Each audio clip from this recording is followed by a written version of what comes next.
Magandang gabi po, kapatid na Erning. Magandang gabi sa inyong lahat, mga kapatid na Jeriel. Tayo ay narito muli sa ating programa. Salamat sa Diyos at ipinahintulot niya na tayo ay makarating sa yugtong ito ng ating paglalakbay. Kapatid na Jeriel at mga mahal na kapatid. Opo, at magandang gabi po sa lahat ng mga taga-subaybay namin dito sa programa na 1,001 Tanong ng mga Bereano. At muli sa mga bagong tagapakinig, tinatanong po kasi tayo, kapatid na Erning, sino yung mga Bereano? Yan po ang mga nakinig sa pangangaral ni Apostol Pablo at ni Silas. Gustong-gusto nila sa pakikinig doon sa pagtuturo ni Apostol Pablo at ni Silas. Nakasulat yan sa Roma. Na pagkatapos silang mapakinggan si Apostol Pablo at si Silas, binasa nila yung nakasulat sa Biblia para tiyakin kung totoo nga yung itinuro sa kanila o ipinroklama sa kanila ni Apostol Pablo. At nung makita nilang biblical yung sinabi ni Apostol Pablo, yun ang nakasulat, ay sinampalatayanan nila.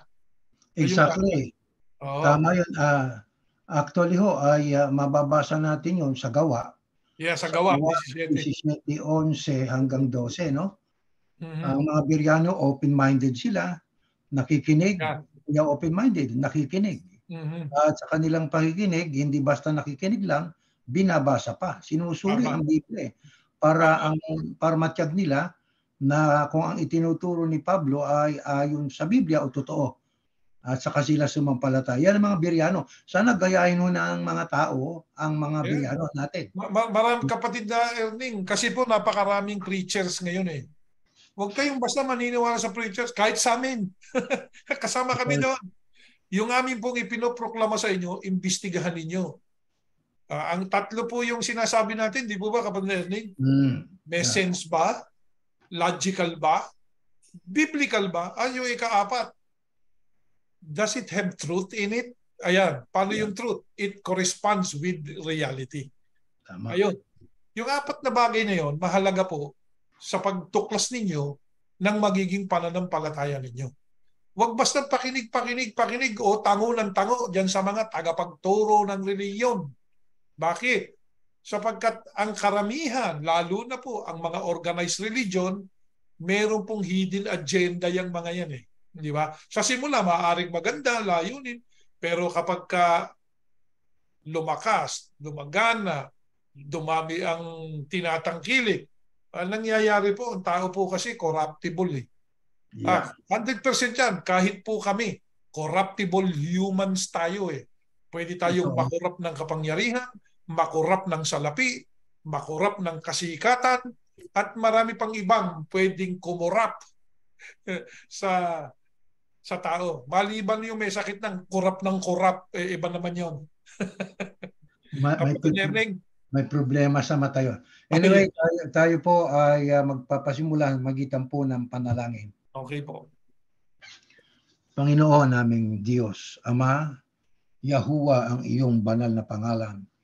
Magalang po kami na dumudulog sa iyo sa isang layuning aming kangalayan ng taus-pusong pasasalamat sa pananatili po ng aming lakas. Namamalagi po ang aming buhay.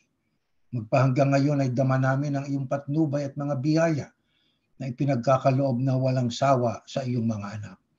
Hindi lamang namin ipinapanalangin ang lahat ng tao sa mundo, pati na ang mga namumuno ng mga bansa, kundi, Panginoon, tinutupad namin ang layunin sa aming pananalangin para sa sangkatauhan upang mabuhay pa ng may kabanalan sa paraang mapakinggan ang iyong mga salita at ang mga pag-uugali maibatay sa mga aral mo na nakasulat sa Biblia upang kami po ay makapagbigay ng kaluguran sa iyo at kalwalatian ng iyong banal na pangalan.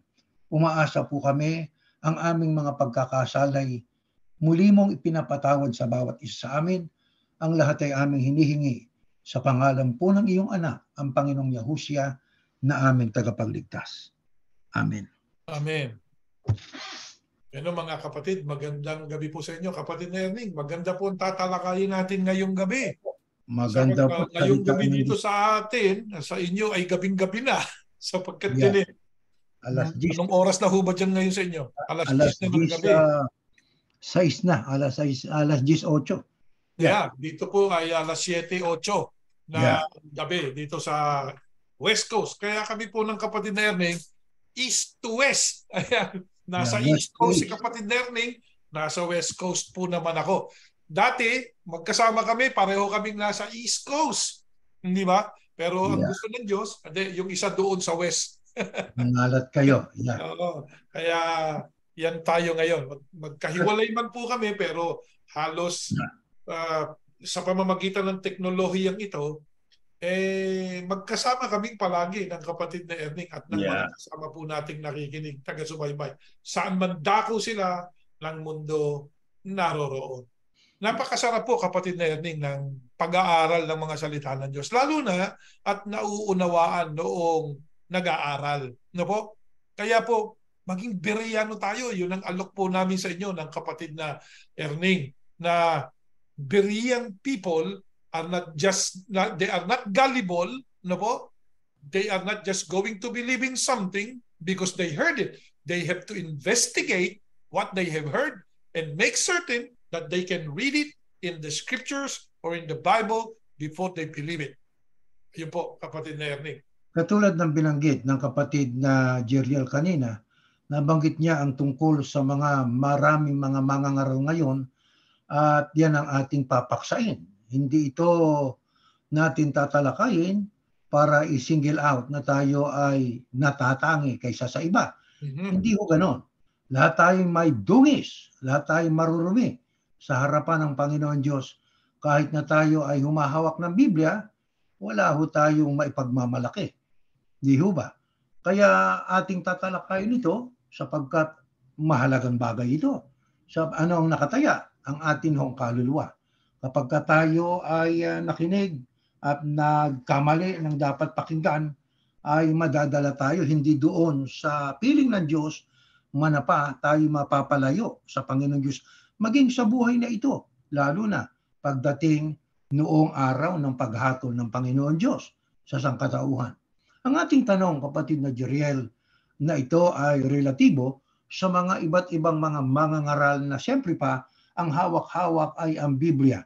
Ano ang nagiging gawi o nakikita sa mga napakaraming mga mangangaral ngayon ng Ebanghelyo sa ating panahon? Ang pag-aangkin, mahilig silang mag-angkin ng mga pribilehiyo bilang preacher. Gusto nila na tratuhin sila na napaka-importanting tao. Yeah. At ang mas malala pa niyan, kapatid na Jeriel, yung sa kanila ay karapat-dapat daw sila na ituring na napaka-importanting tao. Kaya naman, ang Panginoong Yahushua, tandaan natin, ay naparito, hindi para paglingkuran. Naparito siya para siyang maglingkod. Ngayon, itong mga ito na nag-aangkin na sila raw ay karapat-dapat doon sa pribilehiyo bilang mga preachers ng gospel. Alam niyo, sa kanilang pag-aangkin, lalo silang hindi nagiging katulad ng ating Panginoong Yahushua. Pero yung pamamahagi po ng kung ano meron ka, yung mabubuting bagay, yun po ay maaring makagawa ng malaking pagkakaiba. Lalo na, ito ang pinakamahalaga Kung anong meron ka, ibahagi natin sa iba. Ano yun? Yun ang tamang aral. Yun ang ebanghelyo sa ating punto de vista ay naaayon sa Biblia sa ganang atin. Kaya natin isinishare para sila man ay makapakinig at kanilang masiyasat ng gusto ay saka sila sumampalataya. Kapatid na Jeriel, sa isang pagkakataon noong narito pa ang ating Panginoong Yahushua sa lupa, anong sinabi niya sa mga tagasunod niya patungkol sa mga itinuturing na pinuno ng mga bansa at ano naman ang hindi nararapat sa mga nangunguna o namumuno sa paglilingkod sa Diyos? Basahin po natin ito, ang unang talata ng Biblia sa ating pag-aaral. Kaya tinawag silang lahat ni Yahushua at sinabi, alam nyo na ang mga itinuturing na pinuno ng mga bansa ay may kapangyarihan sa mga taong nasasakupan nila. At kahit ano ang gustuhin nila ay nasusunod. Pero hindi dapat ganyan ang umiral sa inyo. Sa halip, ang sino man sa inyo na gustong maging dakila ay dapat maging lingkod ninyo. At ang sino man sa inyo na gustong maging pinuno ay dapat maging alipin ng lahat. Sapagkat kahit ako, na anak ng tao ay naparito sa mundo, hindi upang paglingkuran, kundi upang maglingkod at magbigay ng aking buhay para matubos ang maraming tao. Sa isang pagkakataon, noong ang Panginoong Yahushua po ay nasa lupa pa, anong sinabi niya sa mga tagapagturo o tungkol sa mga taong namumuno sa mga bansa? At ano naman po ang hindi nararapat sa mga nangunguna sa paglilingkod sa Diyos? Diyan ay maliwanag nating nabasa na sabi ng Panginoong Yahushua sa mga alagad niya, alam nyo, ang mga itinuturing na pinuno ng mga bansa, may kapangyarihan sa mga taong nasa sakupan nila. Totoo o hindi totoo? Totoong totoo po yan Di ho ba? Maging sa Amerika, kung sino namumuno, sila may kapangyarihan sa kanilang nasa sakupan. Ako'y nasa Jacksonville. Kung sinong governor dito, kung anong pinaiiral niyang batas, pasasakop yung mga taga Florida sa kanya. Di ho ba? Ang katunayan, sabi pa kahit anong gustuhin nila ay nasusunod. Diyan siguro, diyan maiiba ang mga tunay na lingkod ng Diyos. Yung salitang kahit ano, kahit balabag sa kalooban ng Diyos, susundin pa ba natin? Actually, kapatid Erning, totoo yung unang bahagi na yan Punta ka sa North Korea. Ano man ang gusto ng tao na yun, masusunod yun. Pag sinabi, 20 yata yun, 20 lamang ang haircut na pwede At isa pa, ayokong papangalanan ninyo ang anak ninyo ng katulad ng pangalan ko. Ayan. Bawal ipangalan yung pangalang Kim sa mga anak ng North Korea. Kasi yun ang gusto nung presidente nila ano pa? Sabi nga nila yung batas doon, Yung batas nila, yung gusto ng pinuno nila. Gusto ko pag birthday ko, nakatawa kayo.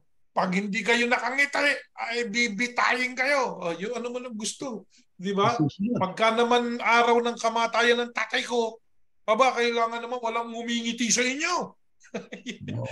Ayon dun sa mga nababasa natin, yun daw ang batas doon sa bansang yun. Tama yung sinasabi. Yung may mga pinuno ng mga bansa na ang nasusunod kung ano man ang gustuhin nila. Nasusunod yun. Nasusunod yun. Alam niyo kung bakit po, kapatid Erning? Anong dahilan? May sundalo yung mga yun Di ba? Sila yung commander-in-chief. Sabi nga dito sa Amerika, may sundalo yan. Pag inatasan niya yung sundalo niya, susunod yung sundalo. Di ba? Totoo yun. Yan ang makikita mo na ang sinasabi ng Panginoong Yahushua, katotohanan. Bakit? Kasi sabi, tumutugma. Yan, it corresponds with reality in our time. Di ba? Totoo yan. Ngayon, pero ito yan, kapatid na Jeriel. Pagdating naman sa paglilingkod, ay ano naman ang bahayag ng Panginoong Yahushua sa mga ibig na mamuno sa paglilingkod sa Diyos. Ito sabi. Sa 43. Pero hindi dapat ganyan ang umiral sa inyo. Kausap niya, mga alagad niya. Ayan. Halip, ang sino man sa inyo na gustong maging dakila o mamuno, ay dapat maging lingkod ninyo. Ayan. Nakita niyong pagkakaiba? Diba? Gusto mo na mamuno o maging dakila sa larangan ng paglilingkod sa Panginoon Diyos? Bueno, dapat maging lingkod ninyo. Sabi niya. At ito pa, at ang sino man sa inyo na gustong maging pinuno, ay dapat maging alipin ng lahat. Nakita niyo kabaligtaran?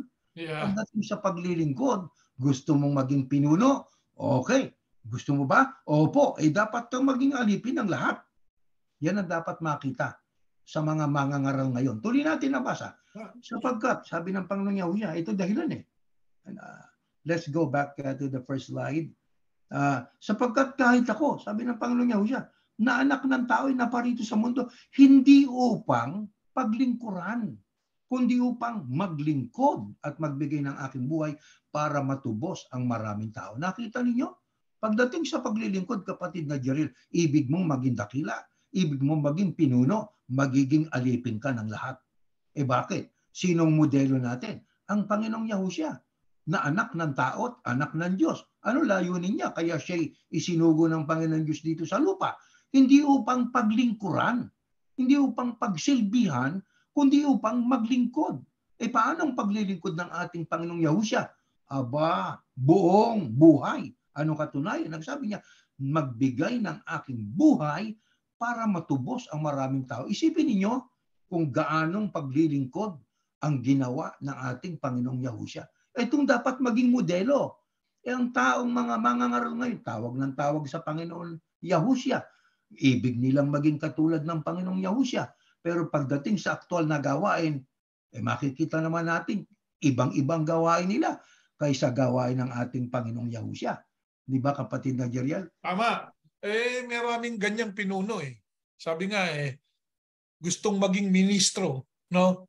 Pero hindi nag-aastang alipin, nag-aastang makapangyarihan. Oo, siya yung pinakamakapangyarihan sa lahat, pinaka-importanting tao sa lahat.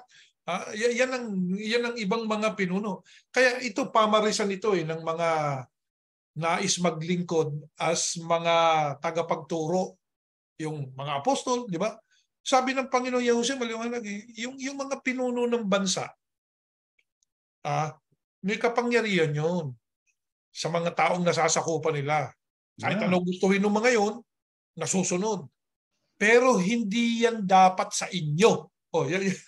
Linaw niyan eh. Kaya po, mga tagapakinig, kung ang leader ng inyong relihiyon, hindi ito ang batayan nila. Parang kala mo kung sino, nagpapapayong pa, bababa lang sa kotse, kapatid na Erning. May driver pa ayaw mag-drive di ba? May driver ka pa. Tapos pagbaba sa kotse, may tagabukas pa ng pinto. Meron pang mga nakasingit doon sa likod niya na akala mo kakatay ng tao. Siyang pinaglilingkuran Sa presidente lang ng bansa yan. Ginaya. Hindi para sa iyo yan. Di ba? Di ba? Punta tayo. Lahat ng relihiyon na halos ganyan Punta ka sa Iglesia Katolika. Huwag kayong magagalit mga Katoliko. Yung papa ninyo, may mga Swiss guard pa nga Di ba? Mga sasakyan. Isipin mo, pinaglilingkuran, hindi ikaw ang paglilingkuran. Sa bagay, kasi ang pakilala nila, kapatid na Erning, sila yung kapalit ng Kristo Pero kung ikaw man ay Kristo, hindi ka pa rin dapat paglingkuran sapagkat ang sabi ng Kristo, maliwanag? Naparito siya upang magpaglingkuran, hindi upang paglingkuran, kundi upang maglingkod. Yan. Nakasulat. Kahalili ka pala ng Panginoong Yahushua Sasabihin mo, kahalili ako ng anak ng Diyos. Sabi nga a vicar of the Son of God. Hindi dapat ganito kayo. Dapat ganito ka kung papa ka. Sabi naman nung isa, ako, tagapamahalang pangkalahatan ako. Yan, titulo ni Yahushua. Hindi dapat ganito ka. Hindi ka dapat pinaglilingkuran. Hindi ka dapat pinapayungan. Mainitan ka katulad nung iba. Di ba? Yeah. Mabasa ka ng ulan kung kailangan. Hindi. Hindi ganun. Kaya, kapag ganyan ang pinuno ng isang relihiyon, 100% hindi tagasunod ni Yahushua yan. Exactly. Ngayon, kapatid na Jeriel, ano ang hindi marapat gawin? Pero siya namang nakikitang ginagawa ng nakararaming, kung tawagin ay mga di umano'y religious leaders. Ito, next slide. Sa Juan po, ito nakasulat. Basahin natin. Ganun pa man, maraming pinuno ang mga Hudyo ang sumasampalataya kay Yahushua. Pero inilihim nila ang kanilang pananampalataya dahil takot silang hindi natanggapin ng mga Pariseo sa mga sambahan. Meron palang ganun, na may pananampalataya kay Yahushua pero itinago. Bakit? Takot baka sila hindi pa sambahin ng mga Pariseo. Tuloy natin ang basa sa 43. Sapagkat ito ang hilig ng mga nakararaming religious leader eh. At tanungin natin kung totoo nga bang nangyayari ito. 43, sapagkat mas ginusto pa nilang purihin sila ng tao kaysa ng Diyos. Nako, yan ang mga weakness ng maraming mangangaral, kapatid na Jerile. Yung purihin sila ng tao. Di ba? Kaya may mga mangangaral ba ngayon na ganyan ang gusto? Aba, opo. Naghihintay na palakpakan eh. Di ba? Pero kapatid na Erning, yung unang bahagi niyang talata, totoo yan sa panahon natin. Totoo rin yan. Yun anyang mga pinuno ng mga Hudyo. Mga pinuno yan. Mga may tungkulin kung tawagin natin. Di ba? Sabi nga, pinuno ng mga Hudyo ang sumasampalataya kay Yahusha. Sumasampalataya kay Yahusha. Pero inilihim nila ang kanilang pananampalataya. Marami tayo. Yung mga taga-subaybay, lumihim muna kayo. Lihim na lang ninyo muna. Baka hindi kayo pasambahin. Kasi kung natatakot kayo na hindi na kayo tanggapin dyan sa kapilya nyo, di ba? O itiwalag nila kayo, sige, ilihim nyo muna. Pero it will not work that way. Not for a long time. You have to stand up. You have to make certain that you are strengthened by the words of God so that you can actually stand up for God, for Yahusha. Kaya, pero ngayon, naiintindihan natin, ano? Pero dumarami na po, kapatid na Erning, kasi yung naninindigan talaga eh. At totoo, yung iba talagang lagpas siya na. Hindi na ako pupunta dyan sa simbahan na yan. Hindi na ako pupunta dyan sa sambahan ng mga Pariseyo na yan. Pariseyo na ngayon kasi yung ugali ng iba. Ugaling Pariseyo na eh. Mga, ano tawag doon, kapatid na Erning? Mga hypocrites. Hypocrite, mga mapagpaimbabaw eh, di ba? Yeah. Ayun nga. Tapos gusto naman itong ibang mga pinuno, purihin sila ng tao kaysa na purihin sila ng Diyos. Kaya mayroong mga banner sila na nakasulat doon ang pangalan ng kanilang leader. Maraming salamat, pangalan ng kanilang leader, dahil sa inyong pagdalaw. Wala man ang binabanggit na maraming salamat sa Diyos eh. Nakalimutan ng Diyos. Naligaw na nga po, kapatid na Erning. Kasi nga, kapag ang isang tao naging hindi na faith eh. Ano po? Pasensya na kayo, no? Hindi na faith po yun. Kapag ka ang ating buong buhay na iuukol na sa isang tao, fanaticism na yan. Di ba? Hindi na yan faith. Letter F din, pero fanaticism. Fanatic ka na. Sabi nga, fanatiko ka na. Kapag ka ganyan, hindi mo na iniisip yung bagay na sa Diyos. Di ba? Ang totoo nga, yung pinag-aralan natin nung nakaraan, di po ba, kapatid na Erning? Yung mga may ano sa iyo, nagma-manage sa iyo Gusto mo parang yung mapansin ka niya na kaya ginagawa mo ito, mapansin ka niya di ba? Ayaw mong magagalit siya sa iyo. Totoo sa lahat ng tao yan Sa lahat ng tao. Pero sa mga Yahusian, katulad po nating mga iglesia ni Yahusha, iba na. Hindi ganon. Sapagkat hindi na tayo gullible. Ang gusto nating papurihan, ang Diyos. Ang gusto nating tanggapin, basbas ng Diyos. Hindi basbas ng kahit sinong tao. Approval ng Diyos. Hindi approval ng kahit sinong. Sabi nga, Poncio Pilato. Ayan. Hindi ba? Sabi nga, kung si Poncio Pilato ka man, I don't need your approval. Papa ka man, I don't need your approval. Tipi ka man, I don't need your approval. What we need is approval from whom? From God. Ayun yun Kaya yung kapag ka meron kang na-achieve, tapos ang nakalantad ay pangalan ng leader, na yun ay pag-agaw sa kapurihang dapat ay iukol sa Diyos di ba?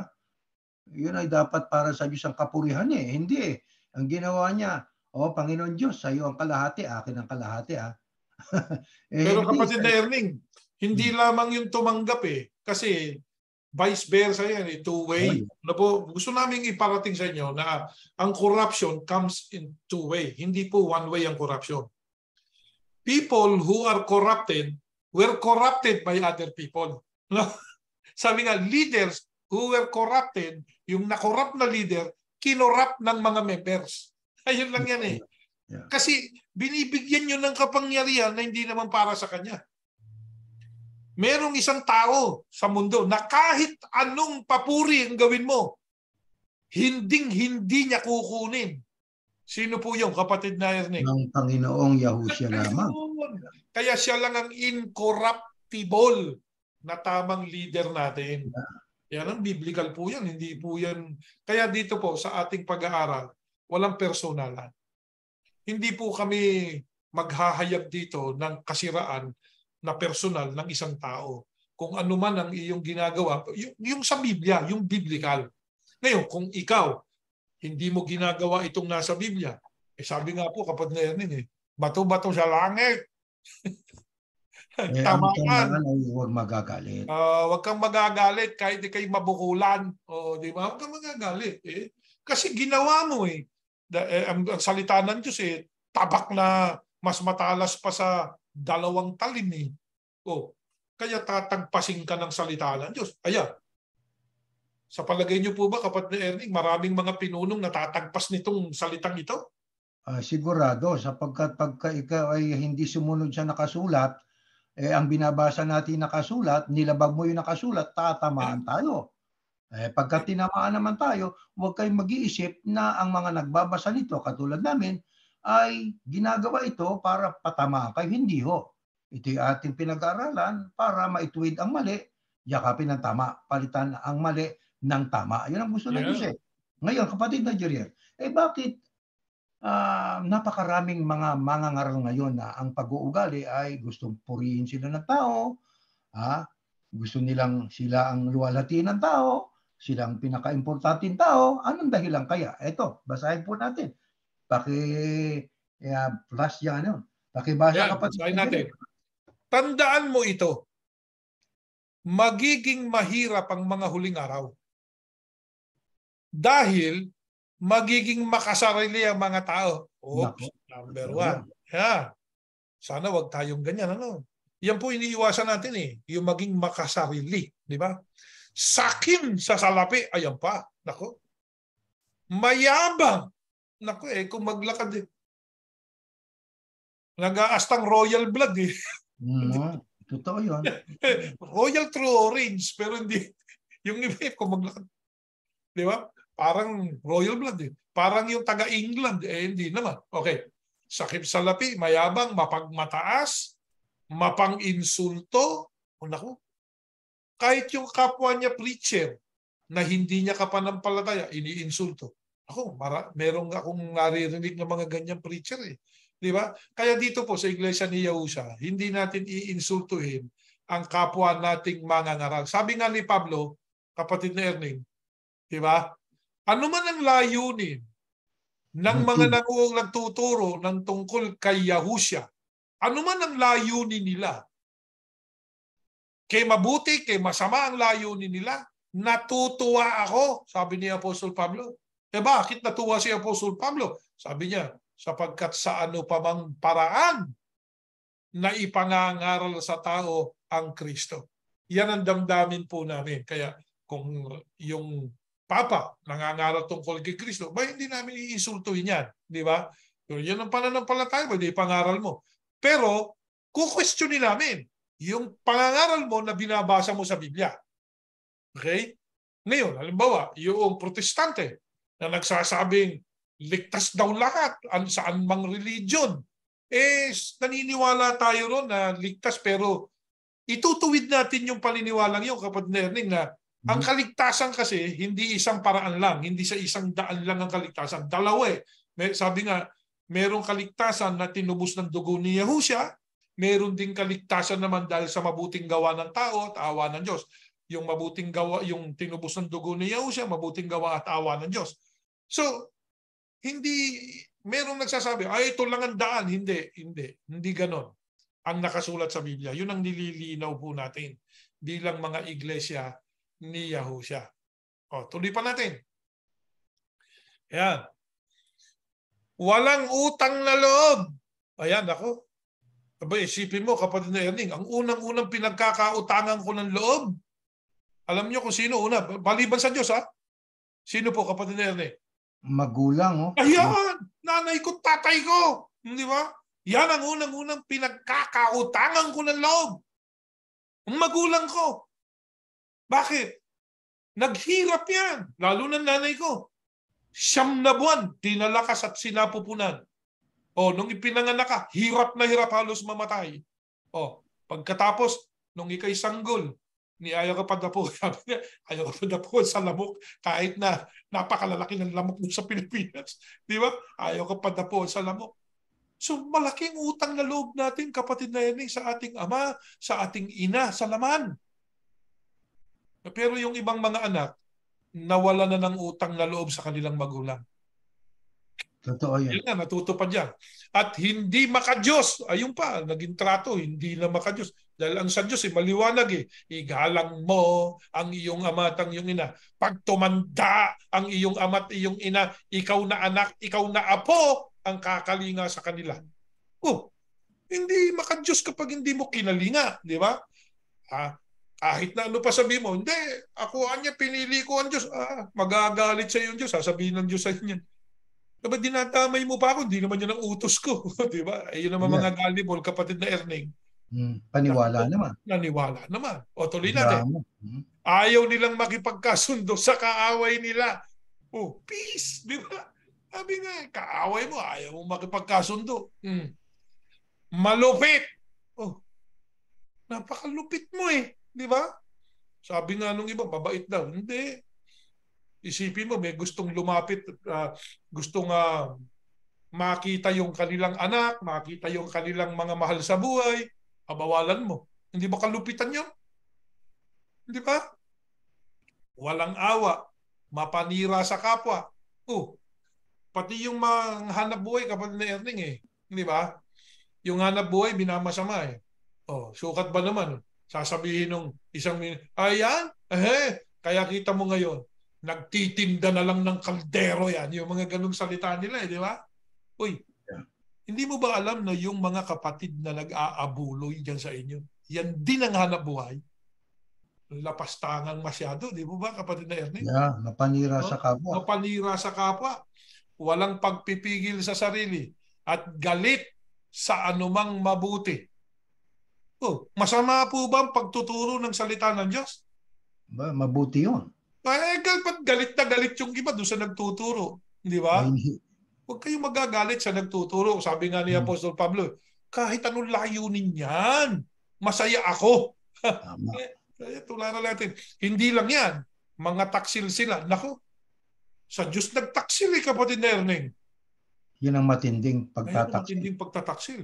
Isipin mo, awit na para sa Diyos. Kung kani-kanino ka na gumagawa ng awit ng pagpupuri, ay naku, magagalit ang Diyos niyan. Mapusok. Mapagmataas. Mahilig sa kalayuan. Sa halip na maibigin sa Diyos. Ipinapakita nilang makadiyos sila, ayun, di ba? Pero hindi naman nakikita ang kapangyarihan na ito sa buhay nila. Makadiyos ka ba? Yun ang tanong kung makadiyos tayo, ano po dapat natin gawin? Mahalin natin lahat ng tao. Lahat ng tao po kasi nilalang ng Diyos. Hindi, kasi ayaw nilang maglingkod sa Diyos, kaya galit ako. Bayaan mong ang Diyos ang magalit sa kanila. Hindi ikaw. Di ba? Bakit kayo nagagalit doon sa hindi nyo kapanampalataya? Bayaan mong ang Diyos, kaya nga may paghuhukom Hintayin mo yun. Di ba? Tuloy natin. Pinakita na makadiyos sila pero hindi naman nakikita kapangyarihan ito sa buhay nila. Iwasan mo mga taong ganito. Yan ang utos sa atin, kapatid na yan. Pero sabi nga, iwasan na makisama doon sa mga yan.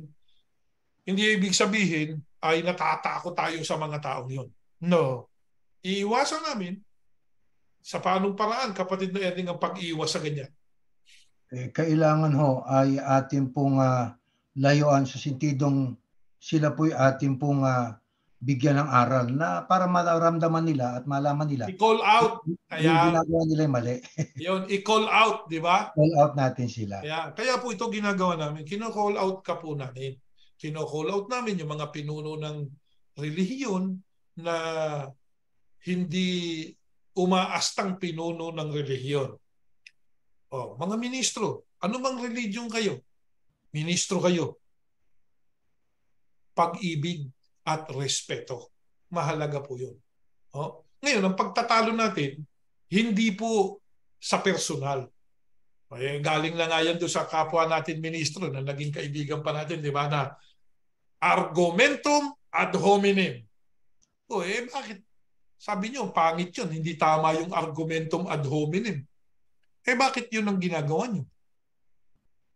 O, di ba? Kapatid na Erning. So, sinasabi nila, makadyo sila, pero hindi naman nakikita doon sa kapangyarihan noon sa buhay nila. Masakit, ano? Kaya wag po kayong mapipikon, ano, yung mga iba't ibang religion. Itong sa atin, pag-aaral. Edi igupo po ninyo ng argumento, itong argumentong binibigay namin sa inyo. Sabi nga whoever has the strongest argument wins. Ayun lang yan Kung malakas ang argumento nyo, suko kami. Totoo, kapatid na yan, ba't di tayo sumusuko? Kasi mas malakas yung argumentong bigay ng Diyos Totoo yun. Salita ng Diyos mas matalas pa sa tabak na may dalawang talim. Ngayon, kapatid na Jeriel, pag nilagom natin itong nakasulat sa Timoteo, ay isa lang. Sa panahon natin ay hindi katakataka ng maraming mga mangangaral, maging mga miyembro ay nalilihis doon sa mga katotohanan nakasulat sa Biblia, yung pag-uugali at karakter na dapat taglayin ng mga taong kay Yahusya, tunay na kay Kristo. Ano po? Na kay Yahusya. Ngayon, ang tanong natin ay sino ang ganitong uring mga tao? Tagapagturo ng kautusan, panahon ng ating Panginoong Yahusya. At ano pang gawain nila? Ito, next slide. Sa 23:1-7, next slide, babasahin ko pagkatapos nagsalita si Yahusya sa mga tao at sa mga tagasunod niya. Sinabi niya, ang mga tagapagturo ng kautusan at ang mga pariseo ang kinikilalang tagapagpaliwanag ng kautusan ni Moises. Kaya dapat ninyong pakinggan at sundin ang lahat ng itinuturo nila sa inyo. Pero huwag ninyong gayahin ang mga ginagawa nila dahil hindi nila ginagawa ang mga itinuturo nila. Ipinapatupad nila sa inyo ang mahihirap nilang kautusan. Pero sila mismo ay hindi sumusunod sa mga ito. Ang lahat ng ginagawa nila ay pakitang tao lang. At upang ipakita na napakarelihiyoso nila, nilalakan nila ang kanilang mga pilekterya at hinahabaan ng mga laylay ng kanilang mga damit. Mahilig silang umupo sa mga upuang pandangal, sa mga handaan at mga sambahan. At gustong-gusto nila batiin sila at igalang sa mga mataong lugar at tawaging guro. Sino ho ang katulad ng mga binanggit ng Apostol Pablo kanina, mga miyembro at tagapagturo, di umano ng kautusan? Di yan po mga pariseo at saka mga teachers of law ni Moises, di ba kapatid na Jeriel? Tama. Pero ang sabi ng Panginoon Yahusya sa mga alagad niya, sa mga taong nandoon, sa tagpong yon, nung nasa lupa pa, sabi niya, pakinggan niyo sila, sundin niyo lahat ng itinuturo nila sa inyo. Bakit? Sapagkat sila ang may alam sa kautusan Pero ang ipinagbabawal ng Panginoon Yahusya, pero huwag niyong gayahin ang mga ginagawa nila. Bakit? Dahil hindi nila ginagawa ang mga itinuturo nila, kapatid na Jeriel. Tagapagturo lang ng kautusan. At hindi lang yan. Ito pa. Ipinapatupad nila sa inyo ang mahihirap nilang kautusan. Alam nyo, ang salita ng Diyos, ayon sa aklat ng Juan, ang kautusan ng Diyos ay hindi mabibigat, hindi magaan. Pero pagka ang sinunod nating utos ng tao, mabigat yon. Ang nakakatawag pa ng pansin dyan, sabi ng Panginoong Yahusya, ipinapatupad nila sa inyo ang mahihirap nilang kautusan. Yung mga tuntunin. Kesyo, itong gawin ninyo, tayo ay magdasal ng nakaluhod, 1 buwan. Di ba? Mahihirap na kautusan, pero sila nakaupo. Pero sila mismo sabi, hindi na nanalangin ang nakaluhod. Di ba? Pero sila mismo hindi sumusunod sa mga ito. Isipin niyo. Pero kapatid na Erning, alam niyo, nung araw, ito masabi ko lang, dahil experience ko, ewan ko kung narinig niyo na rin to sa kapwa natin mga ministro nung araw, Sabi, pagbutihin mo ang pagtiteksto. Sabi, gano'n. Hindi man lang natin magawa yung tiniteksto, at least na iteksto man lang natin. Isipin mo yun. Narinig mo na ba yan? Narinig na natin yan, brother. Yeah. Hindi man natin nagawa yung ating itinuturo, at least maiteksto man lang natin. Ang tawag, anong tawag dyan? Ito sabi sa 5, Ang Oo. lahat ng ginagawa nila'y pakitang tao lang. Ayan. Sa tao sila naglilingkod eh, hindi sa Diyos eh. O di ho ba? Kaya yan po'y mga tagapagturo ng kautusan, mga Pariseo. Kung noon ay meron yan, sa panahon natin meron din yan, mga kapatid. Hindi Kaya tayo kapag nagmamalinis, kapatid na Erning? Hindi tayo Hindi nagmamalinis.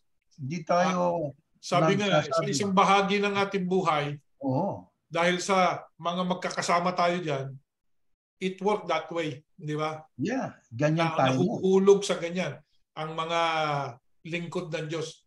Ministro man o hindi ministro, nahuhulog sa ganyan eh. Kaya, Totoo. mabuti na lang tayo, sabi nga, sa panahon natin ngayon, itinutuwid tayo ng Diyos. Magpatuwid po tayo. Hindi po ba? Yun naman ang mahalaga ngayon eh. Kung noon nalaglag tayo sa ganyan, nauuwi tayo dun sa pagiging pakitang tao. O di, baguhin natin ang ating sarili. Hindi po ba? Yeah. At ang anong katunayan mga pakitang tao, marami tayong karanasan eh. Di ho ba? Pinasasama ang mukha sa harap ng mga tao pero ang puso'y malayo doon sa sinasabi. Di ba? Magbagong buhay tayo. Pero paglabas naman kasama tayo doon eh. Sa totoo lang eh. Di ba? Kung ano-anong pinagagagawa. Hindi tayo nagmamalinis. Ngayon, anong puna ni Apostol Pablo, kapatid na Jeriel?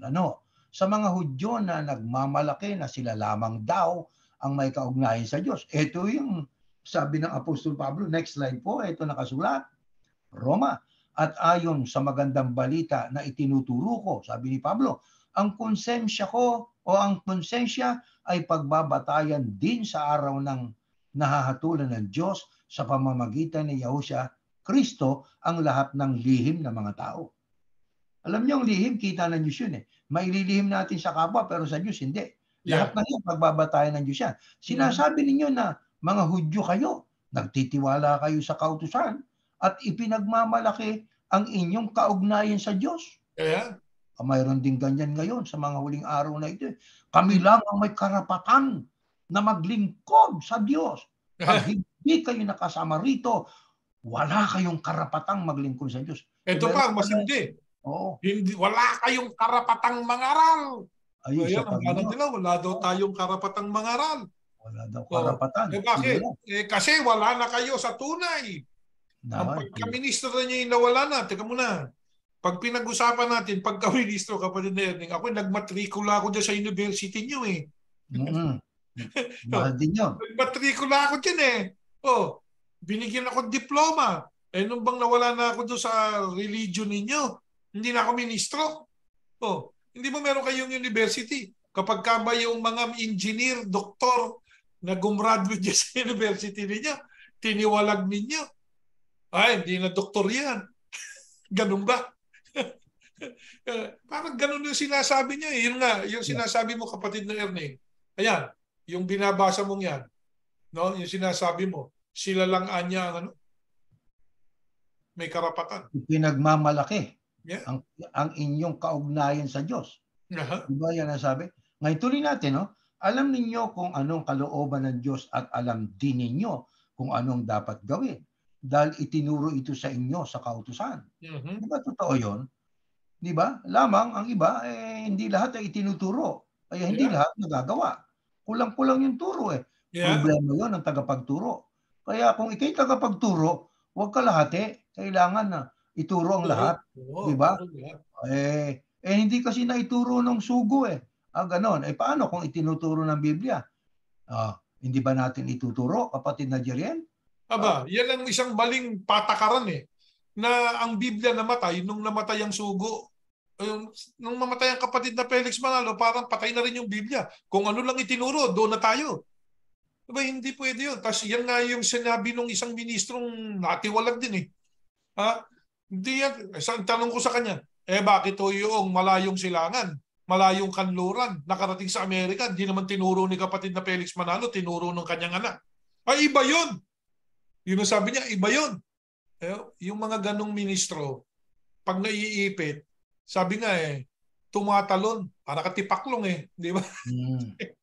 Naiipit ka, talong ka doon sa kabila. So, kumbaga sa ano, ang nangyayari sa kanila, palusot, sagot na hindi malinaw, palusot. Di ba? Hindi Invento. tamang sagot, yeah. Oo, Wag lang na sabi hindi nga, makasagot. ito tanong ko sa iyo, ngayon, kung nakikinig man yung ministro yun, o paliwanag mo, saan mo mababasa yung sinabi mo? Pag hindi tinuro ng sugo, saan mo mababasa yun? Hindi ba sugo rin ang pinagbabata ang nagsulat ng Biblia? Di ba mga sinugo yung kapatid na Erning? Oh, yeah. Si Pablo po ba sugo? Sugo yan sa mga kahintilan, di ba? Yung mga apostol po ba sugo? Sugo din yon. Yung mga ebangelista po sugo? Sugo din yon. Di tinuro ng sugo? Yeah. Yan ang problema kapatid na Erning. Huwag kayong magdaramdam kasi medyo binibigyan natin ng konting ngiti. Hindi para mang-insulto, kundi para makita nito, maramdaman nyo, katawa-tawa yung argumento nyo. Di ba? Yeah. Katawa-tawa yung argumentong yun eh. Bakit? Hindi lang mahina, fallacy. Fallacy, mali. Mali. Oo, pag sinabing fallacy, false di ba? False argument walang batayan. Kapatid na yan yan po, sige, tuloy na po natin yung pagbabasa niya. Ipinapalagay ninyong taga-akay kayo ng mga bulag sa katotohanan. Mm-hmm. Yun ang ipinapalagay ng ibang mga mangangaral. Taga-akay kayo, ang wika ng bulag sa katotohanan. Mm-hmm. Ilaw sa mga taong nasa kadiliman. Ayan. Yun ang palagay nila sa sarili nila. Mm-hmm. Kung ilaw sila sa mga tao sa kadiliman, bakit hindi masagot yung ating tanong? Yeah. Yung tali, naging talaan. Pakisagot naman ninyo, tagal namin naghihintay niya ito pa, sabi, at tagapagturo sa mga kulang ng pangunawa at mga bata pa sa mga bagay tungkol sa Diyos. Ganito nga ang palagay ninyo sa inyong sarili. Dahil naniniwala kayo na sa pamamagitan ng kautusan ay nakamit na ninyo ang lahat ng kaalaman at katotohanan. Ayan, nako. Ina-assume puro assumption na nasa kanila ng katotohanan. Yun lang 1,000 taon, hindi maipaliwanag Hindi. Kung ano mangyayari. Di ba? Palagay lang nila. Pakiramdam lang nila yon. Di ba? Tinuturuan ninyo ang iba, pero bakit? Hindi ninyo maturuan ang inyong sarili. O di ba? Nangangaral kayong wag magnakaw, pero kayo mismo'y nagnanakaw. Ayan. Yan ho ang nagnanakaw ano yan Sabi nga pagka kinuha mo hindi iyo, ginastos mo perang hindi iyo para sa sarili mo, ay nako. Hindi ba? Hindi mabuting bagay yan. Kaya kapag ka ang mangangaral, kaya itong ating pinag-aaralan kasi mga mangangaral Pagka ang isang mangangaral, wala namang ibang, actually yung ebanghelyo, no? Kaya tagapangaral ng ebanghelyo. Hindi ka dapat yumaman nang dahil sa ebanghelyo. Pagka ang inyong leader ay yumaman, nakabili ng eroplano, helicopter, nakapagpagawa ng mansyon, nakapagpagawa ng Olympic size na swimming pool, mag-isip-isip kayo mga miyembro. Ang Panginoong Yahushua walang bahay na sariling kanya sa kanyang limitadong ilang taon ng pangangaral, 3 taon Diba? Mo, nakakatulog na sa garden sa garden nga ng Gethsemane siya. Nakakatulog. Di ba? Ang pagkang leader ninyo ay sasabi niya, it's time to buy a new airplane, it's time to buy a new car. Mag-isip-isip kayo. Pero temo na, kapatid na Erning, baka naman sabihin nila, kayo ba? Teka, walang masama magkaroon kang bahay. Di ba? Oo. Pero magtrabaho ka naman, hindi yung sa iglesia mo kukunin sa abuloy. Hindi. Kami po ni Ka Erning, meron kaming tinatanggap na tulong mula sa iglesia, pero meron kaming hanap buhay. Naghahanap buhay po tayo. Hindi po ba? Katulad ni Pablo. Di ba? Yung kanyang ministeryo, bukod yung kanyang ginugugol doon, actually tinutulungan siya ng mga kapatid pag siya'y naglalakbay. Pero may negosyo si Apostol Pablo. Ano nga ba negosyo ni Apostol Pablo, kapatid Erning? Tent maker siya Ayan, tent maker. Ganap buhay siya. Yeah. Ayun, ang sabi ng Apostol Pablo rito sa mga mangangaral kasi, turo ng turo, hindi naman maturuan yung sarili. Yeah. Kaya tingnan natin, kasama kami diyan ng kapatid na Jeriel. Hindi kami perpekto, Kaya aming pilit na tinuturuan ng aming sarili bago kami mangaral. Kaya at the same time, habang kami nangangaral, kasamang sarili namin tinuturuan. Actually, nagtuturo sa atin, Biblia. Tagabasa lang kami. Binibigyan lang namin ng boses ang salita ng Diyos na nakasulat sa Biblia. Pero kasama kaming pinangangaralan dyan. Hanggat tayo hindi nakakasama sa rapture, walang perpektong mangangaral na sasabihin siya perfecto at malinis. Hindi ho. Hindi natin pwedeng sabihin yon. Yan ay ilan lang sa puna ng Apostol Pablo sa mga bulaang mga mangangaral. Ang tanong natin ay ito, anong gustong-gusto ng ganitong uring mga religious leaders? Yung mga leader na hawak ang Biblia, actually, ang gusto nila kapurihan pansarili, hindi sa Diyos. Ito nakasulat. Next slide, Mateo 6:1-4. Mag-ingat kayo. Bakit pinag-iingat? May panganib. Baka ang paggawa ninyo ng mabuti ay pakitang tao lang. Ulit-uli yung salitang pakitang tao. O di ba? Yan ho ang nakikita natin ngayon sa mga mangangaral ng ebanghelyo O tingnan niyo yung mga preacher sa Amerika. Puro pakitang tao Di ba? May mga, kung tawagin natin ay mga tawag ditong mga tagapagturo para umudad ang pamumuhay. Yeah, televangelist, sabi nga pagka tinignan mo, payamanan sila meron pang social media na. Ito, mas mayaman. Ang worth nito, ang net worth nitong preacher na to ay $60 million. Ito naman 100 million. Ito ay ganito. Naku, yayaman. Yayaman di ba? Saka, at kung magturo sila, akala mo may pagmamalasakit, pero pakitang tao lang. Sapagkat, kung ganyan ang ginagawa ninyo, wala kayong matatanggap na gantimpala mula sa inyong amang nasa langit. Kaya kapag nagbibigay kayo ng tulong, charitable ito, kapatid na Jeriel. Itong babala. Ito babala. Kaya pag nagbibigay kayo ng tulong, huwag na ninyo itong ipamalita gaya ng ginagawa ng mga pakitang tao roon sa mga sambahan at sa mga daan upang purihin sila ng mga tao. Kaya hindi masamang tumulong, pero anong motibo ng tao? Tama ba? Anong motibo? Para makatulong talaga ng totoo sa kapwa-tao. Baka hindi naman ganun. Di ba? Pag nakatulong, salamat doon sa pangalan ng leader Hindi lang yun, kapatid Erning. Nakatulong. Teka, kailangan meron tayong niyan. Guinness.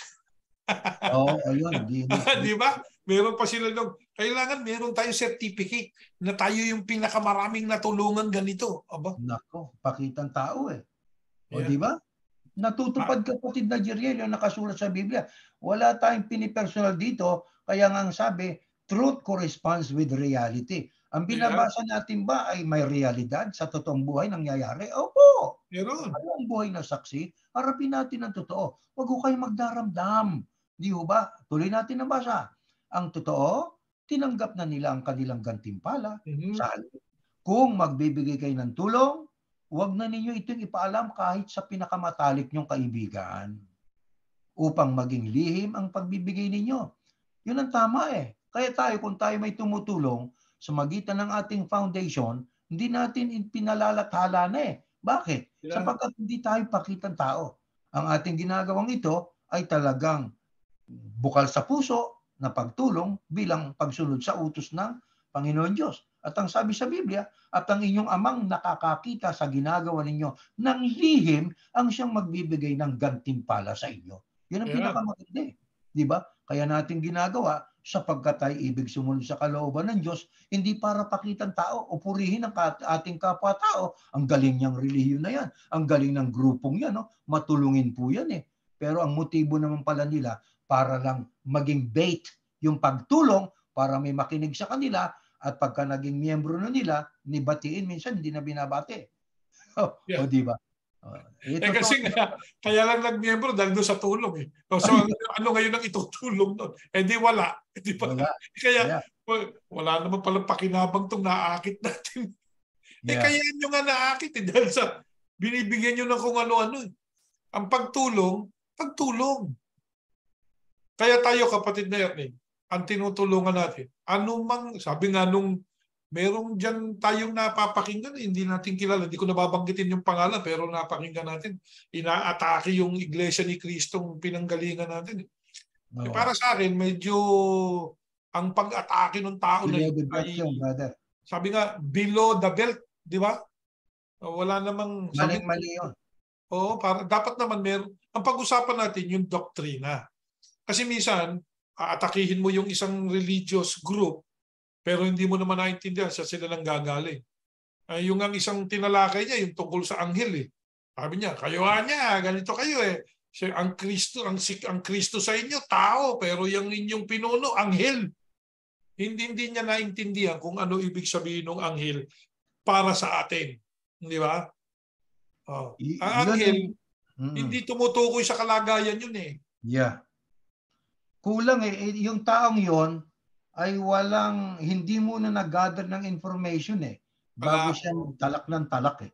Kaya pati ako, nasaktan ako doon sa sinabi ng taong yon. Sapagkat ba't ka puna ng puna sa pananampalatay tungkol sa salitang anghel, hindi mo alam kung ano ang ibig sabihin ng salitang anghel eh. Yun ay tumutukoy hindi sa kalagayan, kundi yun ay tumutukoy sa tungkulin. Di ba? May anghel na tao. Yung mga sugo ng anghel din yung mga namumuno ng mga bansa eh. Sinugo ng Diyos yan eh. Sapagkat ang ibig sabihin ng anghel per se ay mensahero, tagapagdala ng kautusan ng Panginoon Diyos. Sabi nga, it denotes office and not the nature of the agent. Ayun lang yun. Correct. Opisina yan, tungkulin yan, yung pagiging yan. So kung makikita lang sana nung bumabatikos na yun, kasi nga, ang batikos niya ad hominem. Personal yan. Tayo, ang binabatikos natin, yung paliwanag ng iba't ibang reliyon sa nakasulat sa Biblia. Na ang ginagawa natin, inaata-atado natin, ginagayat-gayat natin para maintindihan ng ating mga tagapakinig. Ito yung sinasabi dyan eh. Pero wag niyong paniwalaan yung sinasabi namin. Imbestigahan niyo kung yun nga. Yes. Tignan niyong mabuti. Sulihin niyo. Sulihin niyo. Ayan. Ngayon, pag nakita niyo, yung dalawang ministro na yun, yung doon sa 1001 Berean question, may sense yung sinasabi nun. Logical yung sinasabi nun. Biblical yung sinasabi nun. Ano ngayon ang pasyan nyo? Paniniwalaan ko yung kasi nasa Biblia. Mabuti. Salamat sa Diyos. Hindi po ba? So yun ang ating layunin. Kaya sa maraming mga ngaral po ngayon, kapatid na Ernie, doon natin ipinapares ang ating sarili. At hinihikayat natin ng maraming mga ngaral na sana pag-aralang mabuti yung nakasulat. Hindi yung, sabi nga yun lang kasi yung nila yun ang kanilang tinatawag na naratibo o yung sinasabi natin palagi, kapatid na Erning, na yun ang nila, yun ang kanilang nasa loob lang. Yun ang kanilang, Brad, yun ang kanilang taglay na pananampalataya lang eh. Yeah. Yun ang naabot ng kanila. Yung kasi lang na ituro sa kanila eh. Di ba? Kaya nagkasya na sila. Kaya kailangan mag-imbestiga eh. Hindi tama na nanatili tayo sa isang bagay na pinaniwalaan natin, hindi naman natin siniyasan. Sabi nga, sa mundong ito pag pirma ka ng pirma mawawalan ka eh. Sigurado yun. Oo. Ang pinirma mo pala, nagbabasa, lalo na fine prints. Nako. Kaya dapat talaga magbasa, hindi pirma ng pirma. Nagpirma ka ng pirma, yung palang pinirmahan mo, kung hindi mo binasa, ay binibenta mo na lahat ng ari-arian mo.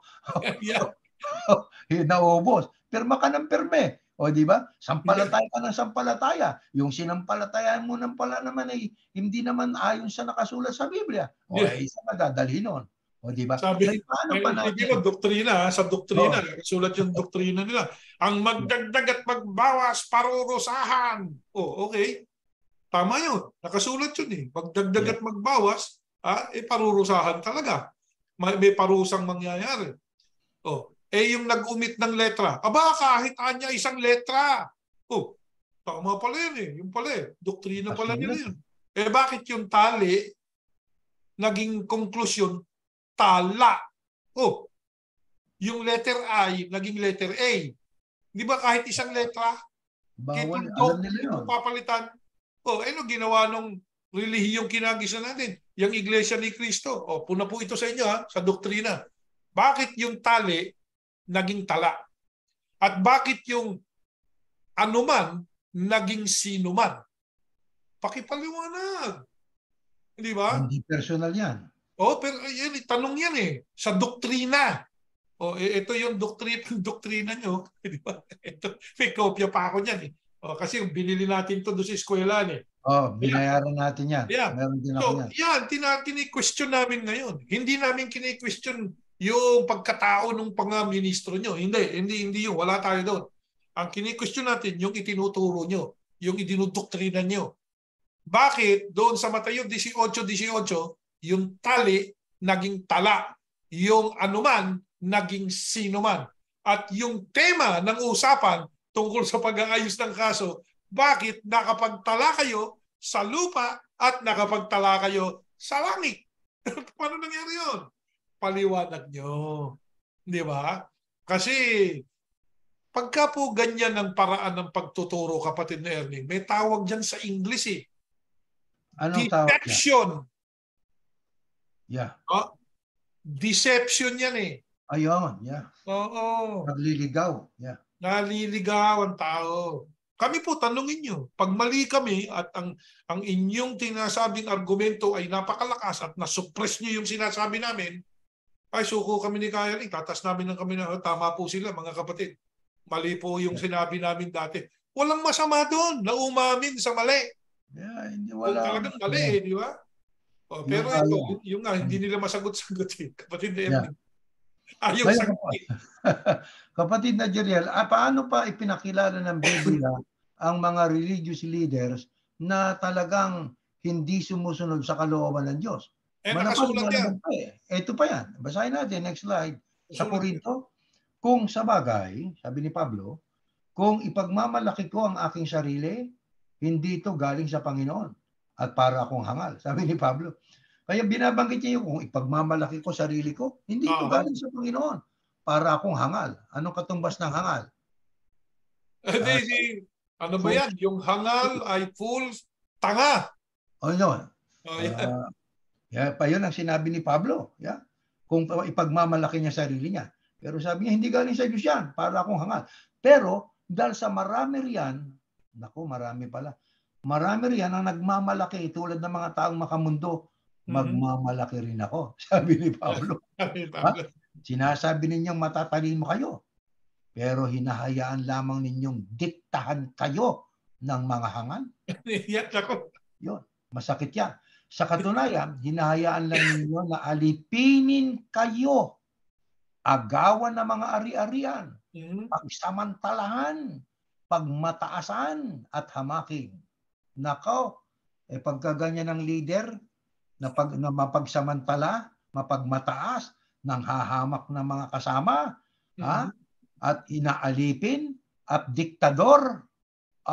Ang tanong natin, kapatid na Jeriel, mayroon na ibang ganyang mga leader ngayon? Diktador? Kapatid na Erning, karanasan natin yan. Hindi ko pwedeng sabihin yung tungkol sa Katolisismo dahil hindi ako galing dun eh. Yeah. Okay? Ang akin yung naobserbahan ko lang doon. Pero sabi nga, is that factual? Most likely, based on their books, di ba? Yung sa Iglesia ni Cristo, hindi lang based on their fundamental doctrine, kundi na-experience natin. So, factual ang sinasabi natin. Totoo, hindi kami naninira. Factual ito. Kasi kahit nandun pa tayo, kapatid na Erning, para sintonada itong kantang to. Di ba? Mali yata ito. Ano ba mali dito? Parang may tanong na tayong gano'n.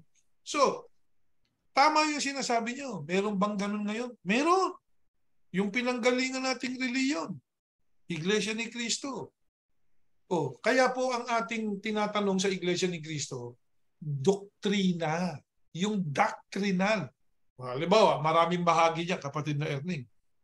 Sabi nung isang ministro nyo, ang Diyos, maraming pangalan, pero wala siyang personal na pangalan.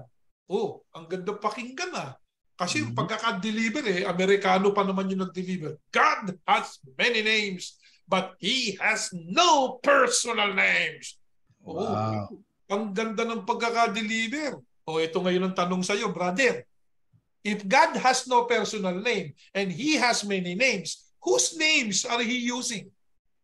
Sige. Yan ang tanong. Sagutin mo. Di ba? Sagutin mo ngayon. Sabi mo, maraming pangalan ng Diyos.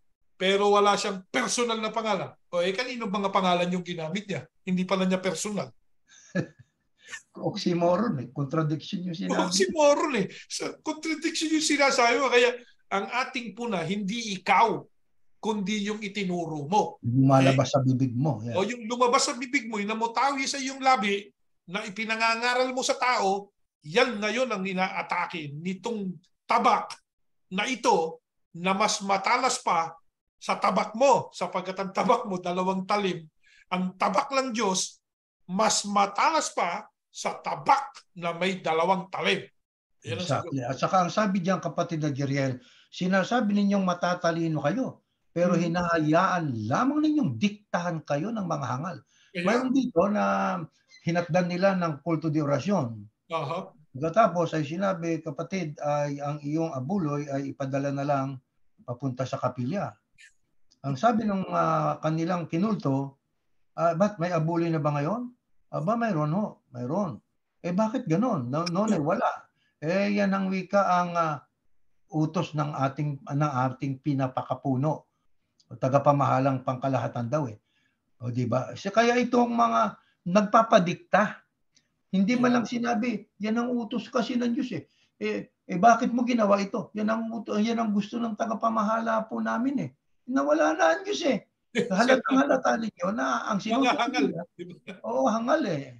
Hindi po namin salita yan, no? Hindi, kapatid na Eric, baka huwag nyo kami pagkamalan. Salitang nakasulat yan. Nakasulat po yan, basahin nyo. Tahang kayo ng mga hangal. Hindi ba kahangalan yun? Yeah. Kasi nga, akala nila, yung kahangalan, pananampalataya, kapatid na Eric. Sabi nga, hinahayaan nilang ninyo na alipinin kayo. Isipin mo, tanda-tanda mo na, magpapaalam ka pa. Pwede ko huban dalawin yung anak ko. Puro gano'n, no? Pwede, tayo na lang sa ministeryo natin. Hindi ka makatawid ng isang lokal eh. Illegal yun eh. Papaalam ka. Ano ako, bata? Di ba? Parang yung buhay ko, hinawakan mo eh. Brad, nasa Biblia. Ayan, yan. Sa katunayan, hinahayaan lang ninyo na alipinin kayo. Ayan nga. Hinahayaan lang natin na alipinin tayo. Di ba? Diktahan lang kayo eh. Sabi niyo, matatalino kayo. UP graduate kayo. Sabi niyo, may mga ganyan pa. Graduate ka ng ganito. Ikaw anyay nakatapos ng masteral, etc. O dating doktoran yan. Ay, abogado anya yan. Oo, pero hinahayaan mong diktahan ka ng mga hangal. Di ba? Di ba? Isipin mo, meron pang biruan yung mga yan eh. Ano yung biruan nung araw? Kita mo yan ha. Patatayuin ko kahit general. Di ba ganun yung mga ministro? Totoo yun. Tumayo kayo mga kapatid. Tayo naman. Kita mo, tumayo yung general. Isang kalapasta nga na kahit isipin pa lang di ba? May mga ganyan po. Bakit po namin nasasabi yan? Narinig namin yan. At saka naranasan natin. Naranasan namin yan. Nakita namin yan kung paano ginagawa ng mga tao. Hindi yan paninira. Yan ay karanasan. Ano po? Ngayon, pero wag na yan ang pag-usapan natin. Ang pag-usapan natin, doktrina. Natutupad po ba itong binasa ng kapatid na yan? Oo, yan. Natutupad yan. Ayan po, agawan ng mga ari-arian.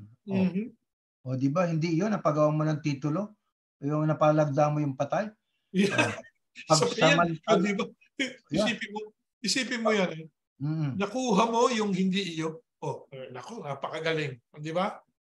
Pagsamantalahan. Naku, mapagsamantala. Di ba? Yan ang wika ay mananampalataya yan. Yeah. Ano man ang hingin mo dyan, bibigay yan. Mapagsamantala eh. Di ba? Pag mataasan, pinahalik mo pa sa kamay mo. Oo. Hamakin. Pagkatapos mga magmataas dun sa tao, hinamak mo pa. Di ba? Yeah. Nakakahiyamang aminin na mahihina kami, pero hindi namin kayang gawin ang mga yan. Sabi na Apostol Pablo. Tayo mga kapatid, mga kaibigan na nakikinig. Sa iglesia po ni Yahusha, kailan pa man, hindi na magaganap yung mga naganap sa amin noon. Hindi na pwede yun. It's either you be righteous or you be evil. Pagka righteous ka, move on dito sa daang ito. Dito sa pinadadaanan ni Yahusha. Let's move on here. This is the right way. This is the right path to God.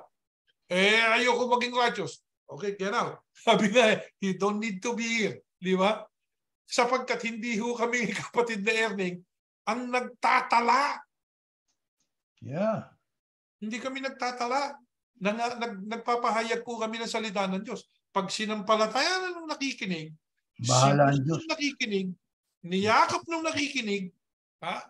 O kung hindi ka pabautisado, nagpabautismo yung nakinig, itatala ka ng Diyos. Yun ang aming pananampalataya. Yes, exactly. Ngayon, kapatid na Jeriel, ang ating tanong ngayon ay habang panahon ba na itong mga religious leaders daw, dadaling ka raw sa kaligtasan. Habang panahon ba ito, brother, na nakapagtago sa kanilang maskara? Ayun din, nakasulat. Ito, pakibasa natin sa Lucas. Basahin natin to, Lucas. Ayan, next slide. Libo-libong tao dumagsa kay Yahusya. Kaya nagkakasiksikan na sila. Binalaan ni Yahusya ang mga tagasunod niya. Ito yung binalaan niya, tagasunod niya. No? Ingat kayo at baka mahawa kayo sa ugali ng mga Pariseo na pakitang tao. Teka muna, bago ko ituloy yan. Ganyan tayo nung araw eh. Totoo yun. Di ba? Ang bait natin doon sa inaakay. Hindi ka na, kain ka hindi ka ito, kain ka. Tapos sabi, alam mo, ayoko nang pumunta dyan sa iglesia niya. Hindi ako panatag dyan eh. Wala na. Dinrap na as like hot potato. Sabi nga. Drop na. Buisit pa yung nag-akay. Buisit na yan. Pinakain mo na't lahat eh. Ayaw namang, di ba? Ayun. Sabi nga, yan yung sinasabi dito. Para kayo Pariseo. Pakitang tao. O kayo ay nararamdaman ng tao yan. Alam nyo ba, hindi maikakaila yan. Mararamdaman ng tao yan eh. Walang natatago. Ito na yung tanong nyo, kapatid na Erning. Na hindi malalantad. No secret that will not be revealed. Always be reminded of that. This is the word of God. This will certainly going to have fulfillment. It will happen. Hindi po naman salita ng tao yan, kapatid na Erning. Salita ng Diyos na nakasulat sa Biblia. Walang natatago na hindi malalantad at walang nalilihim na hindi mabubunyag. Lahat ng yan, ibubunyag yan. Hindi habang panahon makapagtatago kayo. No. Actually, ngayon pa lang, dami na nagigising eh. Diba? Marami na. Kabilang tayo dyan eh. Dami nang nagigising eh. Dumadami rin. Ngayon, hindi naman kami pabor dun sa taong kung umatake masyadong personal. Huwag naman. Diba? Huwag naman gano'n. Yung kasi marami dyan, mga mabubuting tao dyan sa Iglesia ni Cristo. Totoo. Kung mura-murahin ng taong yun, parang lahat na gano'n eh. Hindi lahat na eh. Hindi naman nila lahat eh, di ba? Yung organisasyon, pero doon sa organisasyon may mga taong matitinuron eh. Sabi nga, yung marami sa leader, lalo na yung pinakapinuno, kung ano sinasabi, yun ang kini-question natin. Pero ang tanong, may kabutihan din kaya sa puso yun? Hindi natin alam. Baka meron din. Di ba? Kaya masama pong hatulan siya. Ang Diyos lang na nakakaalam nun. Patuloy natin. Kaya anumang sabihin ninyo sa dilim, ay maririnig sa liwanag. At anumang ibulong ninyo sa loob ng kwarto, ay malalaman ng lahat. Sa English, ito yung nakasulat, brother. Pakibasa natin. Sa English, by this time, the crowd unwieldly and stepping on each other's toes, numbered into the thousands. But Yahusha's primary concern was his disciples. He said to them, watch yourselves carefully so you don't get contaminated. Nakontamina. Mag-ingat kayo, baka kayo makontaminate, di ba? With Pharisee yeast. Yan. Pharisee yeast, di ba? Pharisee phoniness. Phony. Pag sinabi mo, phony ka naman. You're a phony. Ano ibig sabihin nun? Hindi ka totoo. Fake. Totoo, peke ka. Peke ka. Peke. Masama dyan kung piki ka pa. You can keep your true self hidden forever.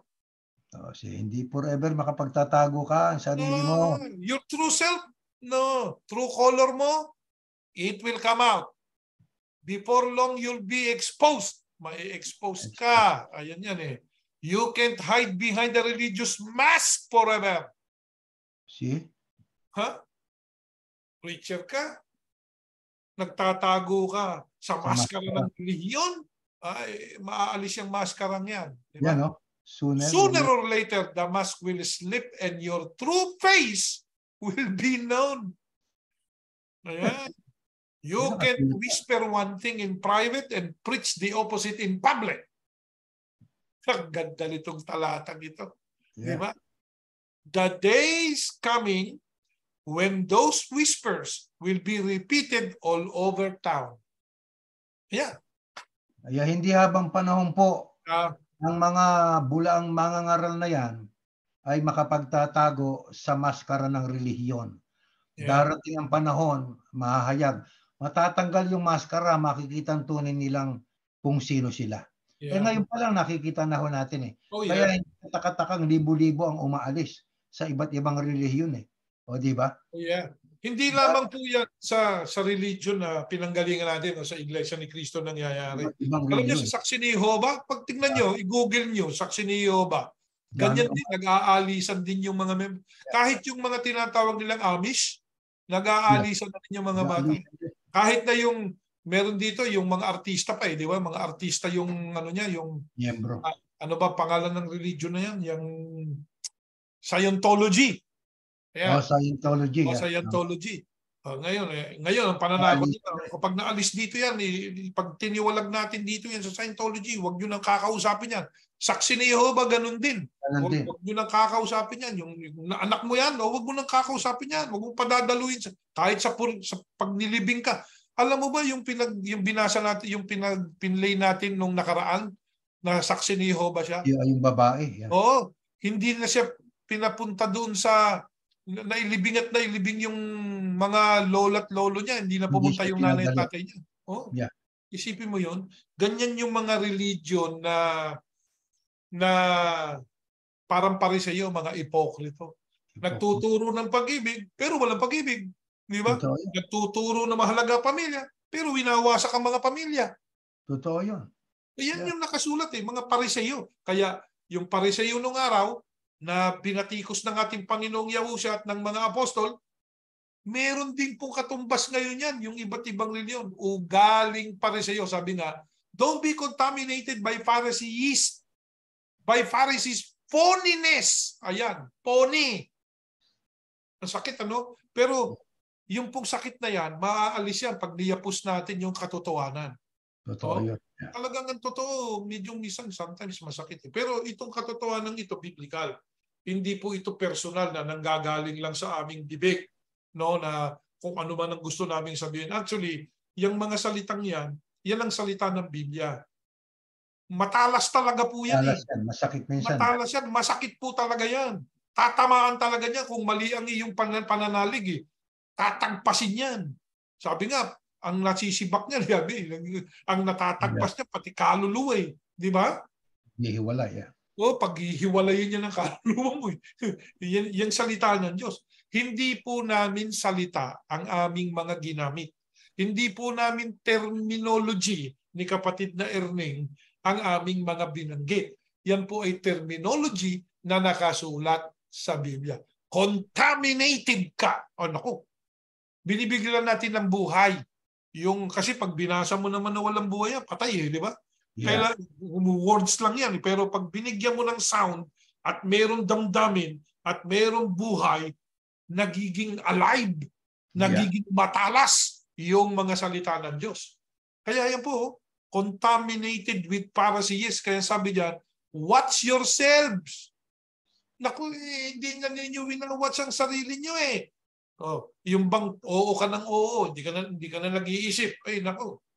Delikado yun. Yeah. Kaya yung mga kaibigan ko nakikinig, yung mga miyembro ng Iglesia ni Cristo. Member kayo niyan, ginagalang namin yung, pero mag-isip muna kayo. Hindi namin kayo sinasabing umalis dyan. Ang sinasabi namin sa inyo, siyasatin ninyo yan. Ngayon, kung mapatunayan ninyo na ang sinasabi namin ang binasa namin diyan natutupad, nasa sa inyo yan. Mag-decide kayo. You want to be contaminated with Pharisees? With Pharisee phoniness? It's up to you. Pero kami po ni kapatid na Erning at yung mga kasama namin ngayon, karamihan po sa amin dito sa Iglesia ni Yahusha, dating ano po tayo kapatid na Erning?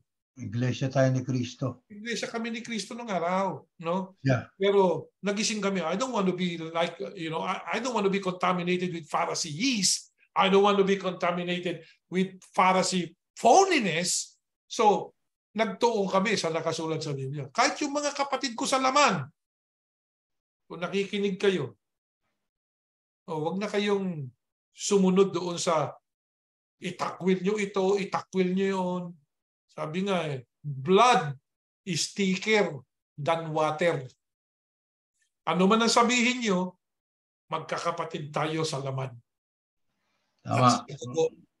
Yeah. At tayo sa yugtong ito ng ating pag-aaral, nananawagan tayo sa ating kapwa mga ministro na nandiyan pa sa Iglesia ni Cristo.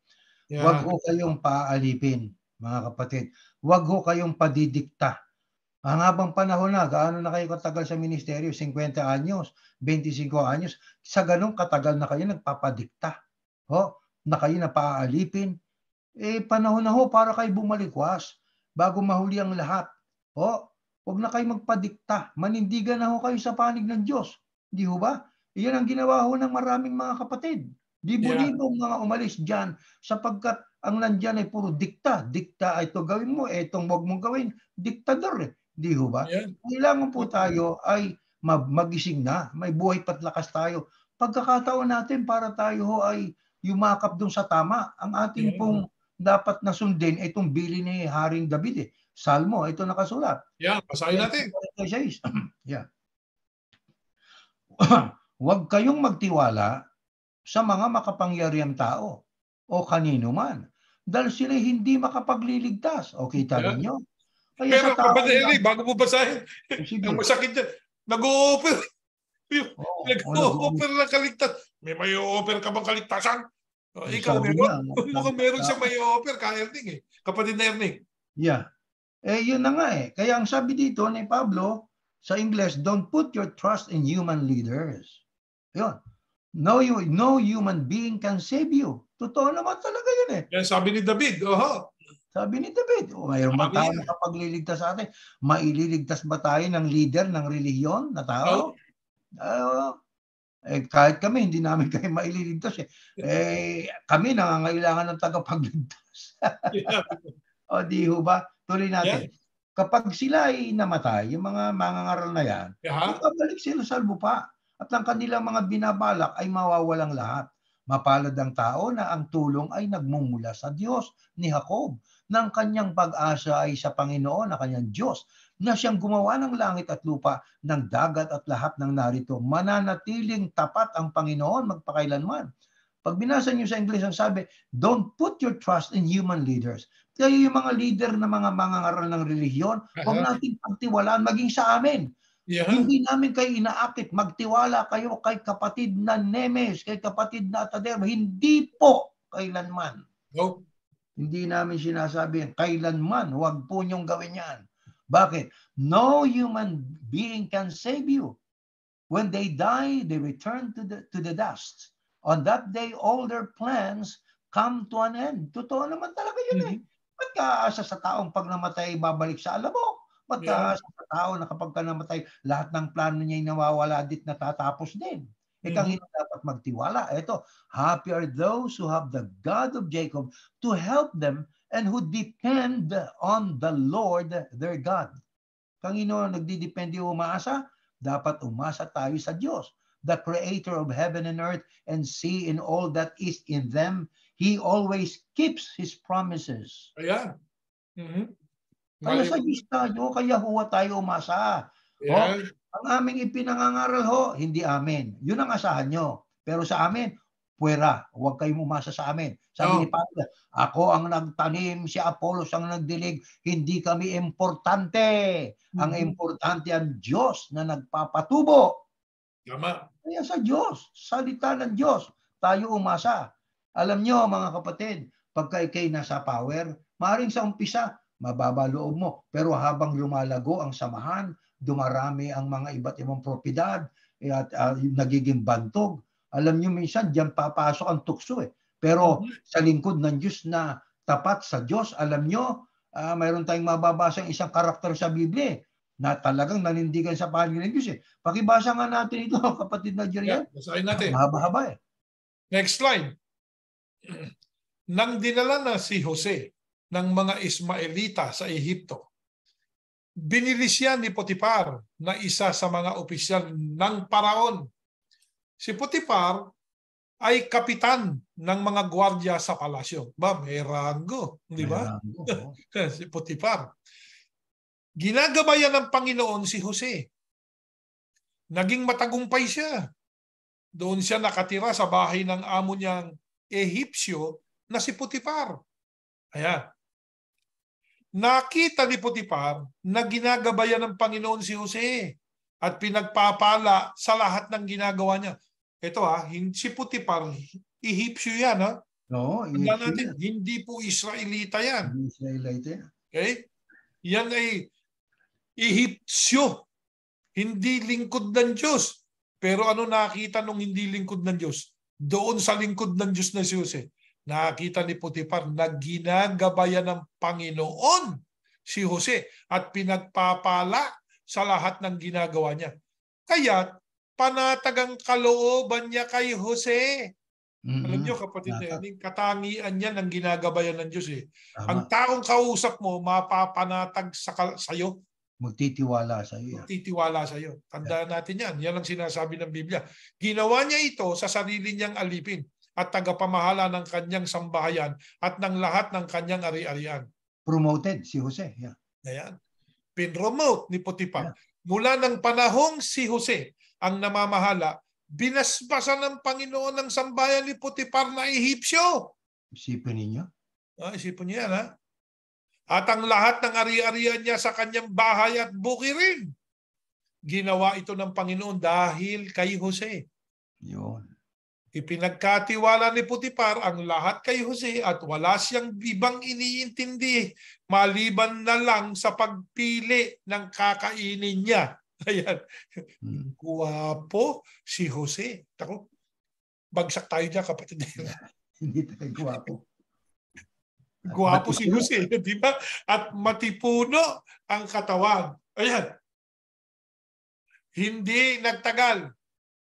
Nagkagusto sa kanya, asawa ng kanyang amo. Yung si Mrs. Potiphar. Yeah.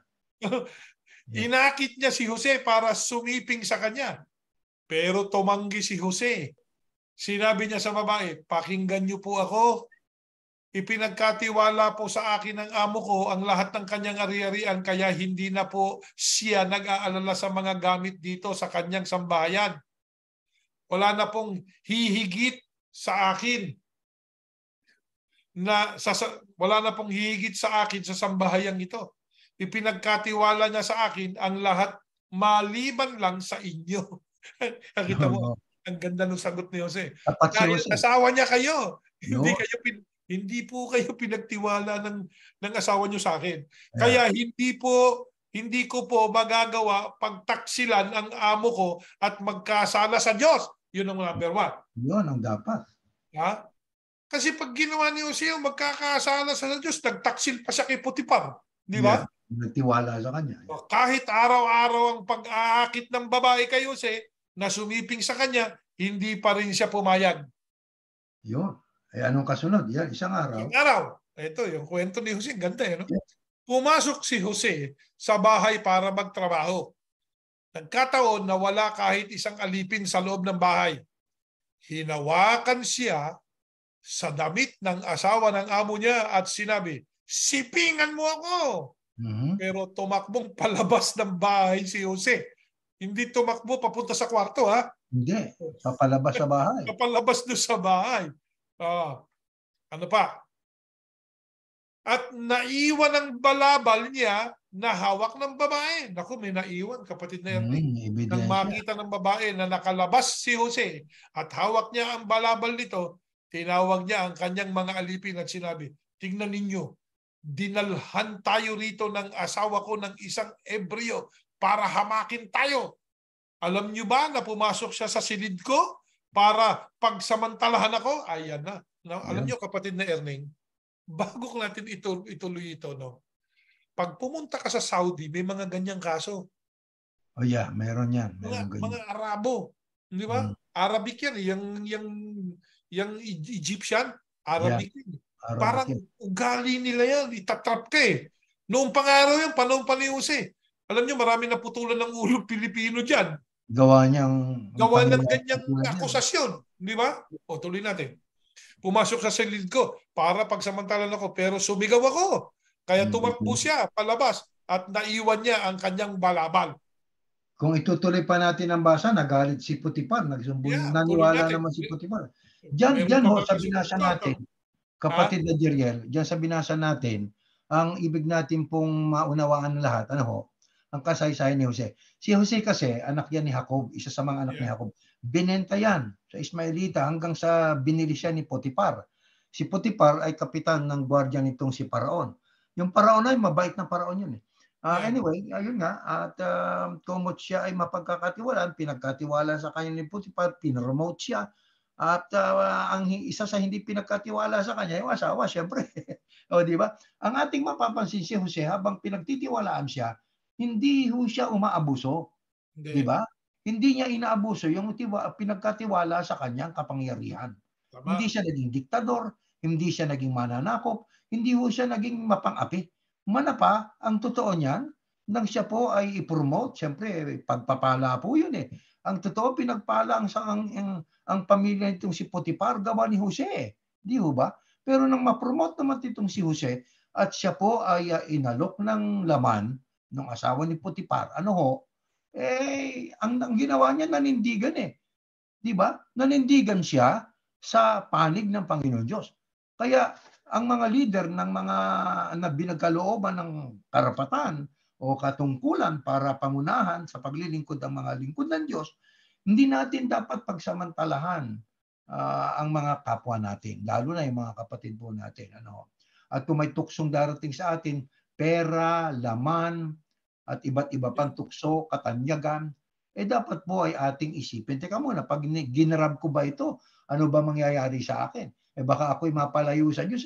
Baka lumaki ulo ko. O di ba? Kaya si Jose hindi siya nagkasala sa Panginoon Diyos. Bagaman, siya ay pinrame up nitong si Mrs. Potiphar. O di ho ba? Pero hindi ho siya nagtaksil sa Panginoon Diyos. Tandaan natin, kapatid na Erning, si Jose, pinromote muna. Yeah, pinromote muna yan. Oo, pinromote. Pagkatapos nung ma-promote, pinakita niya, hindi ako abusado. Yung iba naman, umabuso, tapos pinromote. Baliktad. May mabaliktad namang iba. Oo, baliktad eh, di ba? Noong nang-abuso, siya pa na-promote. Di ba? Yun ang nangyayari. Anong klaseng patakaran yun? Di ba? Sabi nga, naging makasalanan at saka pinromote. Ay nako, dyan lang sa Florida, meron yan eh. Kasama natin, hindi ko nababanggitin, ano? Isang babae, 2 ministro, pareho may anak dyan. Sa isang babae? Sa isang babae. Tapos promoted pareho. Kita ninyo. Kaya baka balik yan, karanasan po yan. Hindi ho chismis yan. Totoo yan. Yeah. Mapaninindigan yan ng kapatid. Pero hindi natin babanggitin kung saan yan, sino yan. Di ba? Pero merong ganyang mga kaso. Na nakita natin. Sabi nga napunta sa kamay natin. Nakita natin yan. No, yung ganyang mga problema. Yung ganyang. Pero ang sinasabi natin dito, yung binabanggit dito sa kasaysayan ni Jose, si Jose, pinromote, nagpakababa. Ito naman, nagpakasama, pinromote. Kabaliktaran. So, anong klaseng religion o relihiyon ang ganyang kumukonsinti sa mali o kamalian ng kanyang mga kasama? Kasi kapatid na Erning, alam mo, ang mga bagay na yan, kung ikaw'y nagkasala, kung ikaw'y nagkamali na, tapos ipinromote kita, kanino loyalty mo? Sa nag-promote sa'yo. Ayan. Yun ang nangyayari. Kaya, ano man ang gawin ko rin, di ka kikibo. Kahit ako'y magpakahangal, magpapakahangal ka na rin kasama ko dahil pinromote na kita. Yeah. Di ba? I scratch your back. Yan ang sentido niya, na psychology niya. Yeah. Kaya natin pinag-aaralan. Ngayon, kapatid na Jeriel, itong pagdami ng ganitong uring mga mangangaral, ay katakataka ba ito na ito ay babangon sa mga huling araw? Yung mga mangangaral na yan na akala mo ay totoo pero pakitang tao. Akala mo ay nagmamalasakit pero yung pala ay pakitang tao lang. Akala mo ay umiibig pero ang totoo hindi. Ay katakataka ba yan ito? Next slide po. Basahin natin sa Mateo. Ang sabi, habang nakaupo si Yahushua sa isang lugar sa bundok ng mga Olibo, lumapit sa kanyang mga tagasunod niya at nakipag-usap ng sarilinan. Sinabi nila, sabihin niyo po sa amin kung kailan mangyayari ang sinabi niyo. At ano po ang mga palatandaan ng muli niyong pagparito at ng katapusan ng mundo? Sumagot si Yahushua, mag-ingat kayo upang hindi kayo madaya ni Numan, sapagkat marami ang darating sa aking pangalan at sasabing sila ang Kristo. Mayroong ganyan, no? Kaya sinasabing vicar of Christ daw sila. Siya daw ang Son of God. Siya daw ang tagapamahalang pangkalahatan. Natupad yan, no? 5. Sapagkat marami, hindi lang isa, hindi lang dalawa, marami. Marami pang mga Latinong ganyan ang ginagawa. Marami ang darating sa aking pangalan at sasabing sila ang Kristo at marami ang kanilang ililigaw. Totoo, hindi totoo? Nako po, totoo yan. Paniwalang paniwala. Pasya ng aming TV. O di ba? Ano yung TV? Bahala na kayo. Alam niyo na po yun. Anong sabi pa? Makakarinig kayo ng mga digmaang malapit sa inyo. Nangyayari ho yan. At mababalitaan ninyo na may mga digmaan din sa malayo.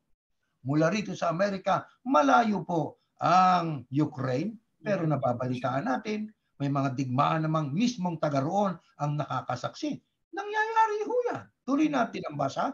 Ngunit, huwag kayong matakot. Kinakailangang mangyari ang mga ito, ngunit hindi pa ito ang katapusan. Sapagkat magdidigmaan ang mga bansa at mga kaharian, magkakaroon ng tagutom at paglindol sa iba't ibang lugar. Ang lahat ng ito'y pasimula pa lang ng mga paghihirap ng darating.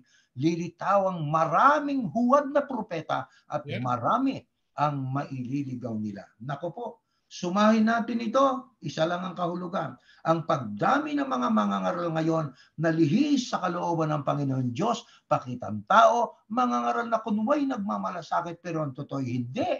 Yan po'y kasama sa hula. Palatandaan, malapit na. Kaya kapatid na Erning, kasi maraming ang magiging tagapangaral, kasama na tayo doon. Kaya yung mga nakikinig po sa mga tagapangaral, maliwanag ang tinuturo, mag-ingat kayo. Maging sa amin. Tingnan nyo munang mabuti. Bago nyo paniwalaan ang aming ibinibigay sa inyo, basahin nyo. Kaya nga nandyan yung mga talata. Tignan ninyo konteksto. Tignan ninyo yung konklusyon. Tignan ninyo yung logic niyan o lohika niyan. Tignan din ninyo yung sensical point of view niyan. Sensible ba yan? Baka hindi. Di ba? So tignan yung mabuti. Kaya dito ang binababala ang kapatid na Erning. Yung nakikinig. Oo, yung nakikinig. Nakikinig kayo sa programang ito. Mag-ingat kayo. Di ba? Huwag kayong madaya. Paano mangyayari yun? Huwag kayong basta tatango dahil sinabi namin ni kapatid na Erning. Tignan nyo. Siyasatin nyo. Kaya nga pamagat na pamagat pa lang ng programa natin. 1,001 questions. Tanong kayo. Tanungin nyo ng tanungin yung itinuro. Sabi nga sundutin nyo na sundutin. Di ba? Alam nyo kapatid na Erning, ang nagsisinungaling, isa lang ang solusyon para malaman mo kung nagsisinungaling. Tanungin mo ng tanungin. Yun, exactly. Di ba? Exactly. Walang may sasagot yan. At kung may naisagot, tanungin mo ulit the same na tanong. Iba na sagot. Iba na yung sagot. May iba yung sagot. Di ba? So mahalata mo kung nagsisinungaling. Kaya kayo po na nakikinig sa anumang programa ng pangreliyon, kasama na po ang programang ito. Mag-ingat kayo. Huwag kayong basta naniniwala. Kaya kami, pinipresenta na namin ang aming sarili sa inyo na wala kaming kabuluhan. Ang may kabuluhan, yung nagpapalago ang Diyos na si Yahuwah. Bueno, kapatid na Jeriel, tayo ay minsan pa ay nakapagsilbi sa ating kapwa-tao. Sumasampala tayo higit sa lahat na ating nadulutan ng kapurihan at kaluguran ng Panginoon Diyos sapagkat ang ating ipinahayag ay mga salita niya na ipinahintulot niyang mapasulat sa Biblia. No? At anong masasabi pa natin at panawagan Kaya sa dito, mga... kapatid Nenning, hindi natin alam kung sino yung... Ito natutupad lang sa atin yung sinabi ni Yahushua. Nasabi niya, kilala ako ng mga tupa ko. Kilala ko rin ang mga tupa ko. Ako, hindi ko po kilala kung sino yung tupa ni Yahushua eh. Hindi, pero kilala niya. Pero kilala ko si Yahushua. Alam ko dapat kong gawin. Tama. Oh. Pero yung ibang mga tupa, sabi ko nga mabisa tatanungin tayo sa totoo lang. Kayo ni Ka Erning, kayo ba tinitiyak niyo mo si Ka Jediel, tupa, Ka Erning, ano sagot mo?